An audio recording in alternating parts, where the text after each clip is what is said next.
Halo semuanya, selamat datang kembali di channel Kemal MH. Kali ini kita akan membahas kontrak kerja jasa desain. Ayo, siapa yang baru pertama kali dengar kata ini? Sebenarnya seberapa penting sih kontrak kerja jasa desain ini? Sebelum itu, mari kita bumper dulu.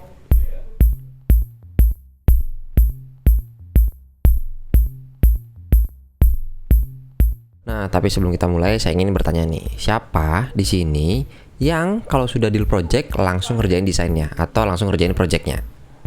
Siapa ayo? Atau siapa di sini yang kalau revisi nambah dan gak beres-beres jadinya kesel karena ya harganya sama aja nggak nambah-nambah gitu? Atau siapa di sini yang kalau desainnya udah jadi lalu kliennya nggak mau bayar dan akhirnya kabur? Terus kalian ngomel-ngomel, siapa ayo? Ayo, pasti kalian kan? Nah, itu disebabkan oleh kalian sendiri teman-teman ya.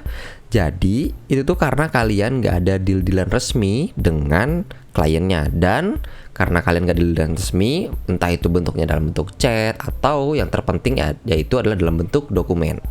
Dengan tidak adanya bentuk dokumen, maka kalian gak ada bukti nih untuk ngasih tahu bahwa ini lo tuh sebenarnya sudah melanggar poin yang segini, lo tuh sudah melanggar bagian yang ini. Nah, tapi tahu gak sih teman-teman bahwa ada dokumen resmi untuk melindungi kalian dari hal tersebut dan tentunya untuk klien kita juga. Dan dokumen ini sebenarnya sudah resmi digunakan untuk kerjasama antar perusahaan atau antar perorangan dengan perusahaan.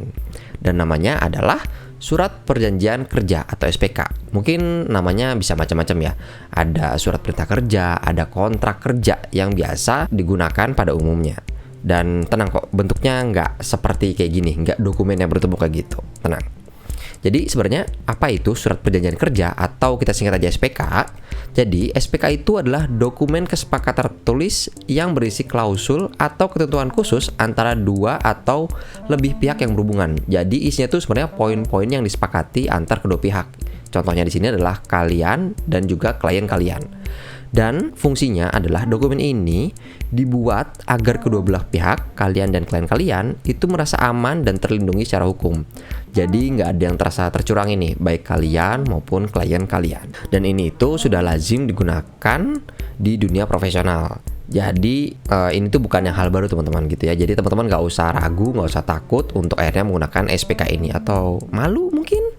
Nah, keuntungannya apa sih menggunakan atau adanya SPK ini? Yang pertama yaitu adalah dapat dipertanggungjawabkan di kemudian hari, yang artinya kalau nanti ada apa-apa selama proses project itu dikerjakan, nanti teman-teman itu punya dokumen pertanggungjawabannya gitu. Jadi bisa nunjukin nih, ini tuh sebenarnya perjanjiannya seperti ini dan yang sekarang sedang dikerjakan itu melenceng dari apa yang sudah kita sepakati bersama di awal kayak gitu. Yang kedua yaitu adalah adanya transparansi antara kamu dan klien gitu. Jadi klien tahu apa yang kamu kerjakan dan apa yang harus dia patuhi dan peraturannya, syarat dan ketentuannya seperti apa. Dan kamu juga tahu apa yang harus kamu berikan ke klien, terus kemudian apa yang tidak boleh dan lain sebagainya. Dan yang ketiga yaitu dilindungi oleh hukum. Jadi kalau misalnya ada ketidaksepakatan di dalam dokumen SPK ini dan klien kamu menyanggahnya, kamu bisa membawa perkara ini ke ranah hukum ya. Semoga sih nggak terjadi seperti itu ya. Yang keempat atau yang terakhir yaitu adalah lebih profesional gitu. Jadi teman-teman ketika ngasih ini nih, ketika project udah deal, terus teman-teman ngasih, ini ada SPK-nya yang harus ditandatangani, itu secara tidak langsung teman-teman menaikkan level teman-teman sebagai freelancer. Nah, terus pertanyaannya, bentuknya gimana nih Bang? Bentuk SPK tuh gimana gitu? Gue sebagai freelancer nggak pernah lihat nih gitu. Kalau mungkin teman-teman yang sudah pernah bekerja di perusahaan atau sebelumnya pernah bekerja dengan perusahaan besar, teman-teman pasti sudah tahu dong bentuknya. Bentuknya ya seperti ini, simple aja, ya kan? Nah, SPK ini sebenarnya tidak melulu kalian yang memberikan ke klien kalian, tapi bisa jadi ada di beberapa situasi tertentu itu klien kalian yang memberikan ke klien gitu. Jadi ketika klien kita sudah memberikan ini ke kita, gitu kan, kita tidak perlu memberikan SPK atau yang SPK yang sudah kita punya itu ke klien kita gitu. Tapi yang paling penting adalah kita harus meneliti secara detail isi dari SPK tersebut. Nah, lalu pertanyaan, isi SPK-nya itu apa aja sih? Nah, jadi ada beberapa poin penting isi pada SPK teman-teman, gitu ya. Yang pertama yaitu adalah pihak-pihak yang bekerja sama. Jadi di dalam SPK itu harus jelas siapa sedang bekerja dengan siapa, gitu ya. Jadi orang yang bertanggung jawab itu atas nama siapa bekerja dengan orang bertanggung jawab siapa dan mengatasnamakan siapa. Jadi misalnya saya Kemal dari studio Kemal Design dengan Roni dari perusahaan Astra misalnya seperti itu. Dan yang kedua adalah hak-hak dan kewajiban dari masing-masing pihak. Gitu. Jadi harus jelas nih hak kalian itu sebagai freelancer itu apa, dan kemudian hak klien itu apa, dan kemudian kewajiban kalian sebagai freelancer bagaimana, dan kewajiban klien misalnya itu bagaimana gitu. Contoh, hak kita adalah menerima pembayaran dari klien. Misal gitu, kewajiban kita adalah memberikan klien format AI, PDF, terus kemudian JPG untuk klien sebagai hasil outputnya. Misal hak klien adalah mendapatkan file-file mentahan desainnya, dan kewajiban klien adalah membayar jasa teman-teman dan juga memberikan feedback kepada hasil desain sesuai dengan yang ditentukan. Misalnya seperti itu. Selanjutnya itu adalah ruang lingkup pekerjaan. Jadi harus jelas nih apa yang sedang teman-teman kerjakan untuk klien tersebut. Itu tuh harus jelas. Misalnya teman-teman sedang mengerjakan desain, itu tuh harus dijelaskan yang dikerjain itu apa aja, ruang lingkupnya bagaimana. Misalnya teman-teman hanya mengerjakan langsung jadi logonya, tidak perlu pakai sketch, tidak perlu menunjukkan sketch, itu tuh harus tertulis di sana. Kalau misalnya perlu sketch, terus kemudian perlu revisi 3 kali, itu tuh harus dijelaskan di dalam ruang lingkup pekerjaannya. Apakah misalnya teman-teman itu buat logo sekalian juga animasinya, ataukah itu hanya buat logo saja, itu harus dijelaskan di ruang lingkup pekerjaan dan harus terjelaskan juga di SPK-nya. Dan selanjutnya yaitulah jangka waktu kontrak. Jadi harus jelas tuh teman-teman itu bekerja dari tanggal berapa sampai tanggal berapa dalam waktu berapa hari. Misalnya dari tanggal 1 Januari sampai 7 Januari dengan jangka waktu 5 hari kerja, karena misalnya 6-7-nya itu adalah hari Minggu. Misalnya seperti itu harus jelas jangka waktu kontraknya sampai kapan. Dan juga harus jelas juga misalnya kalau jangka waktu kontraknya itu melebihi itu gara-gara apa dan bagaimana untuk mengatasinya. Selanjutnya yaitu adalah biaya dan rincian jasa yang diberikan. Nah, di sini teman-teman juga harus jelas tuh, dan klien juga harus tahu sebenarnya biaya yang harus dia bayarkan untuk jasa teman-teman itu berapa, dan nanti mereka itu dapat service apa aja, misalnya service logo, terus kemudian brand identity, terus kemudian misalnya ada brosur dan lain sebagainya, itu tuh harus jelas di dalam SPKI ini. Dan selanjutnya yaitulah cara pembayarannya. Jadi di SPK juga harus jelas bagaimana klien membayar ke teman-teman gitu. Apakah bayarnya itu langsung 100% full di muka, ataukah itu 50-50 di awal atau di akhir, itu tuh harus jelas gitu ya. Dan juga ditaruh juga nomor ATM atau rekening teman-teman di dalam SPK ini. Jadi ketika klien dapat kontraknya, dia ngebaca, dia udah bisa tahu harus transfer kemana dan cara pembayarannya itu seperti apa. Apakah transfer, apakah nanti bayaran di akhir, dan lain sebagainya. Selanjutnya itulah syarat dan ketentuannya. Misalnya teman-teman punya syarat ketentuan seperti revisinya hanya maksimal 3 kali, atau misalnya kalau ada revisi tambahan itu ada tambahan biaya. Nah, itu tuh dimasukkan di bagian syarat ketentuan. Nah, bisa jadi syarat ketentuan ini dari teman-teman punya syarat ketentuan tertentu, atau dari perusahaan punya syarat dan ketentuan tertentu. Misalnya logo ini tidak boleh dipublish secara umum. Nah, itu tuh bisa dimasukkan ke dalam syarat dan ketentuan. Selanjutnya adalah sanksi. Nah, sanksi ini lebih ke apabila salah satu pihak tidak memenuhi kewajibannya, maka akan ada sanksi untuk salah satu pihak tersebut.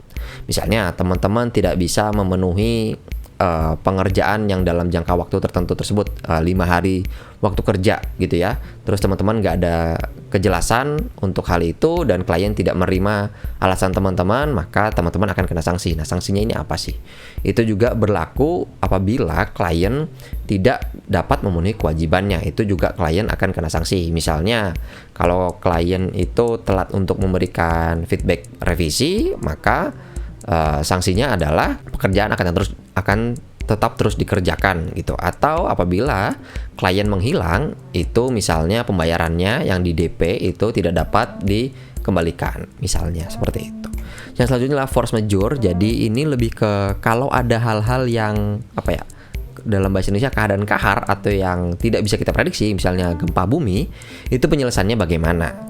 Selanjutnya adalah penyelesaian masalah. Nah, ini lebih ke kalau ada hal-hal yang di luar kendali kita atau ada hal-hal yang harusnya bisa diselesaikan, itu tuh bagaimana cara menyelesaikannya. SPK ini bisa teman-teman buat di Word atau di Google Docs dan mengetikkan satu-satu isi dari SPK-nya sesuai dengan yang kalian inginkan. Tapi kalau teman-teman mager, teman-teman bisa download di bawah. Saya sudah punya file yang bisa diedit dan siap digunakan untuk project teman-teman. Cek link di bawah ya. Nah, terus pertanyaannya, bedanya apa dong dengan proposal yang sudah pernah kita bahas sebelumnya di video sini? Bedanya apa ya? Kan juga ada isinya syarat ketentuan, harga, terus kemudian siapa yang bekerja sama, itu kan sudah ada di situ. Apa bedanya? Jadi kita akan bahas. Jadi proposal sama kontrak itu perbedaannya. Yang pertama adalah proposal itu dibuat sebelum atau tanpa adanya deal apapun dengan klien. Nah, kalau kontrak itu dibuat ketika klien sudah deal dengan proposal kita.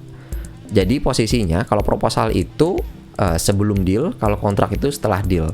Selanjutnya kalau proposal itu bisa tertulis atau tanpa dokumen. Sebenarnya proposal itu bisa tanpa tertulis. Nah, sedangkan kalau kontrak itu harus tertulis atau dengan dokumen.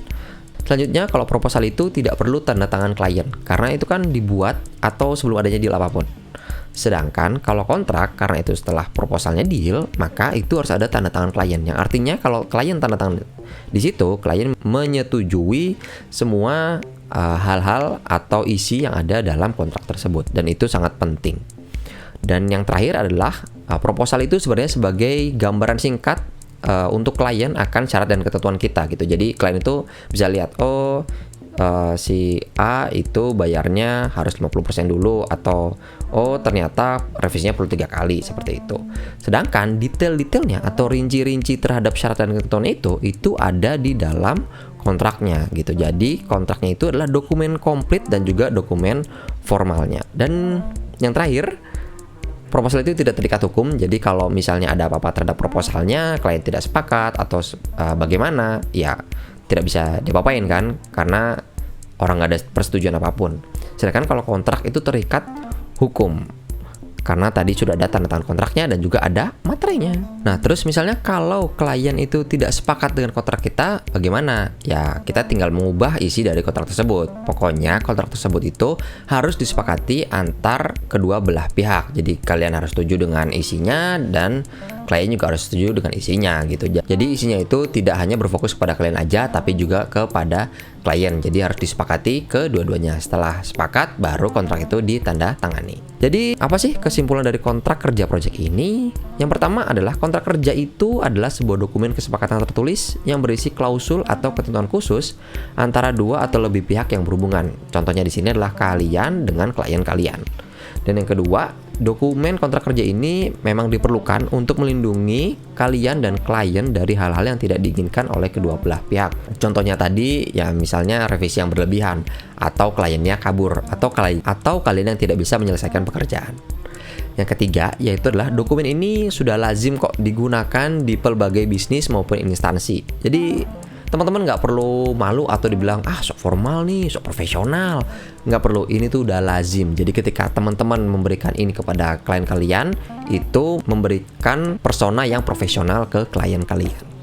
Dan yang keempat, yaitu adalah isi dan kontrak kerja itu harus menjelaskan secara detail ketentuan khusus yang disepakati gitu. Jadi kalau misalnya di kontrak itu klien nggak menyepakatinya, maka kita bisa mengubah kontrak itu. Dan pastikan ketika kita dan klien kita sudah menandatangani kontrak tersebut, ya artinya kita dan klien kita itu sudah sepakat dengan kontrak tersebut. Dan yang terakhir adalah proposal itu bukanlah kontrak. Jadi bedakan ya antara proposal yang kita kirim dengan kontrak yang kita kirim. Karena ketika klien setuju dengan proposal kita, kontrak tetap perlu dibuat. Mungkin cukup sekian untuk video kali ini. Terima kasih dan semoga video ini bermanfaat. Dan jangan lupa subscribe channelnya kalau kalian suka konten-konten seperti ini. Saya Kemal dari Kemal Emah. Dan sampai jumpa di video selanjutnya. Dadah! Terima kasih untuk lo yang sudah menonton video ini sampai habis. Dan gue juga mau ngasih tahu kalau lo bisa mendukung gue melalui Karya Karsa dan mendapatkan konten-konten eksklusif dari gue di sana. Dan sekali lagi terima kasih.